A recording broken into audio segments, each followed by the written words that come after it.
भोकर नगर परिषदेच्या निवडणुकीची रणधुमाळी चालू झाली असून आज आज काँग्रेस पक्षाचे प्रभाग क्रमांक 7 चे उमेदवार वर्षवार आपल्या सोबत आहे।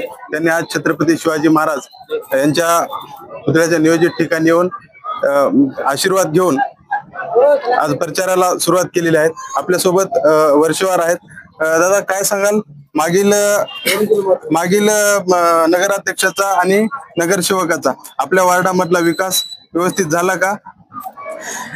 मागील 2 टर्म जे नगरपालिकेमध्ये जे अशोक चव्हाणची सत्ता आली, दोन्ही टर्म मध्ये त्यांनी एवढी लूट केली। ज्यावेळेस ग्रामपंचायत होतं तेव्हा कुठल्याही भोकर तालुक्यातली जे शासकीय जमीन कधीच भूखंड कोणी विकली नव्हती। जेव्हा नगर परिषद स्थायिक झालं, जेव्हा अशोक चव्हाण इकडे आले, ज्यावेळेस पहिल्या टर्मला ज्यावेळेस निवडून आले, तेव्हापासून या भोकरचा जे भूखंड घोटाळा ज्यांनी विकत आले, जे नाले घोटाळे रोड हे करत आले, अक्षरशः पुरे भोकर आज एवढं वाईट अवस्थेत आता लोक संभ्रमामध्ये आता की साहेब एवढं भोकर लुटल्याच्या नंतर अजून नगराध्यक्ष त्याला का दिले। आज नंबर 1 वर जे विनोद पाटील होतं त्यांनी ज्या भोकरचा नायनाट सत्यानाश केला, त्याच्यानंतर नंबर 2 चा म्हणून त्या दंडवेला दिले। आणि या पुरा भोकरला माहित आहे की अशोक चव्हाण ज्यांच्याकडे अर्ध ते खातात आणि अर्ध नेऊन त्यांच्याकडे वाटलं होतं, तशा लोकांना अशोक चव्हाण तुम्हारे आधे मेरे आधे म्हणण्याला उमेदवारी निवडून त्यांनी 10 वर्षापासून तेच केले। आणि या भोकरच्या गोरगरीब जनतेचं कुठल्याही एका पैशाचं काम झालेलं नाही, हे मी म्हणत नाही। या भोकरच्या जनतेला विचारा, त्यांनी तुम्हाला स्पष्ट सांगतात। कारण का आज जो नगराध्यक्ष उभा राहिलेला आहे त्या नगराध्यक्षाचं तुम्ही बॅकग्राऊंड बघा, त्यांचे धंदे काय आहेत ते बघा।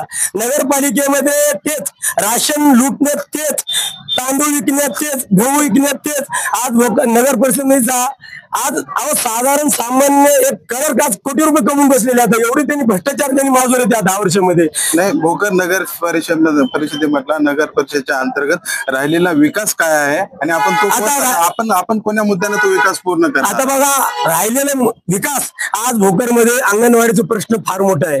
आज अंगणवाडीचा प्रश्न आहे, रोडचा प्रश्न आहे, त्याच्यानंतर लाईटचा प्रश्न आहे, त्याच्यानंतर पाण्याचा प्रश्न आहे। आता माझा भाग हे 7 क्रमांक, हे जे 7 वार्ड आहे हे भोताळून माल आहे, 7 6 असे जे बी आहे। आज मला सांगा, चढायला दम लागते त्याचा माणूस जाऊ शकणार, ते लोक कसे राहतात, अक्षरशः मी तर कमाल केलो। अशा लोकांकडे साहेबांचं लक्ष नाही।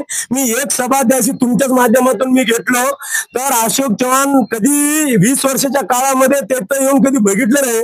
काल मी एक तुमच्या बाईक मुळे अशोक चव्हाण आणि आमदार साहेब येऊन तिथं बसून त्याची समस्या विचारली। अहो साहेब, तुम्ही जसं आज तुम्ही समस्या विचारल्या तसं आज मी जिथं जिथं जातो तिथं तुम्ही या, तिथं लोकांचा प्रश्न बघा, त्यांना काय अडचण आहे।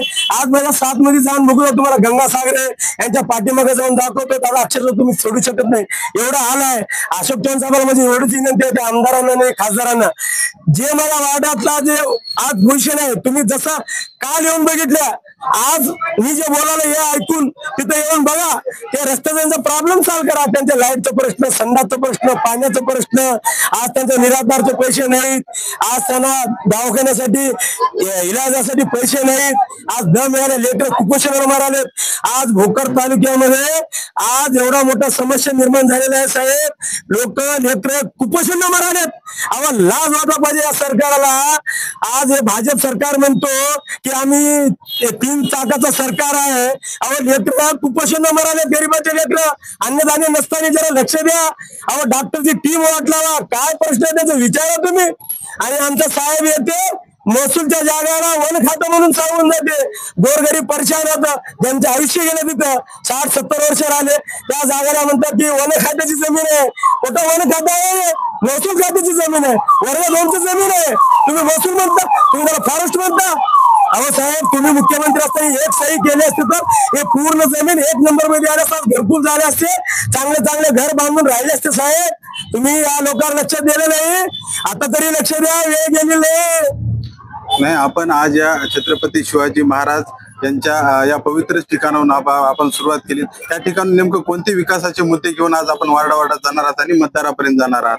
आमचा मेन मुद्दा आहे बघा, गोरगरिबांना हे ना जनतेचं 3च प्रश्न आहेत त्यांनी तोडीचा, एक रस्ता, एक नाली, त्याच्यानंतर लाईट, त्याच्यानंतर पाणी.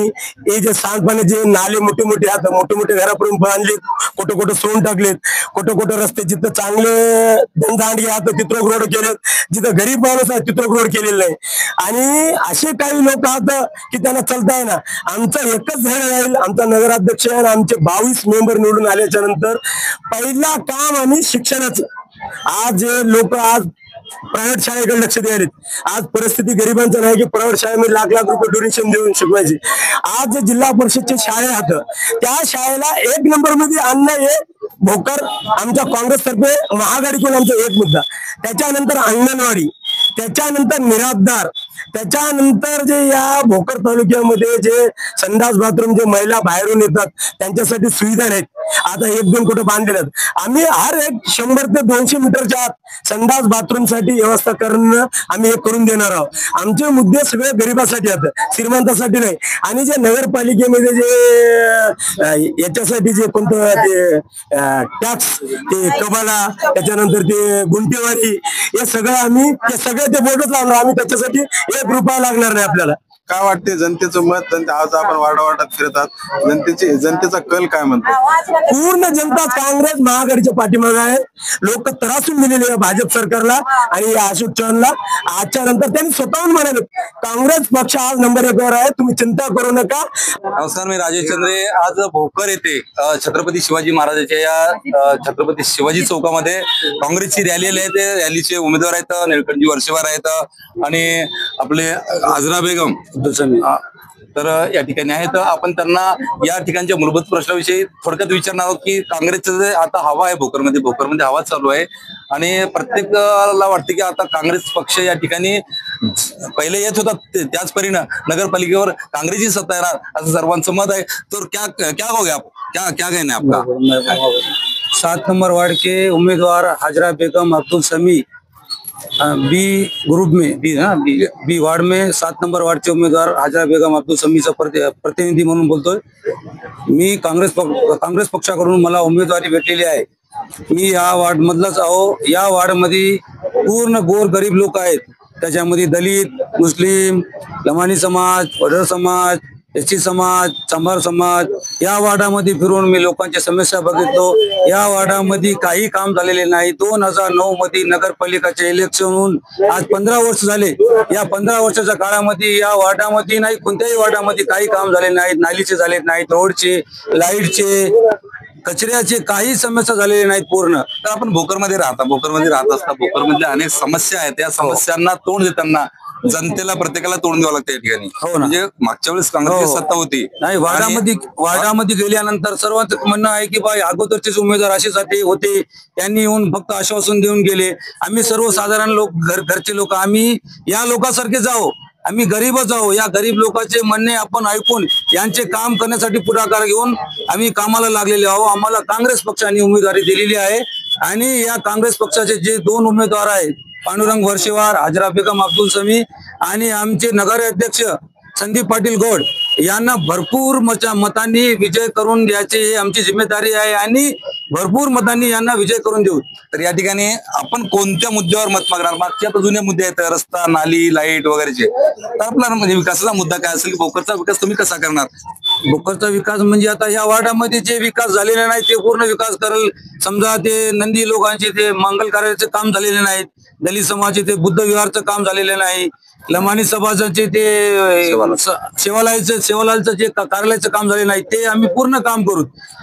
अंगणवाडीचे काम करू.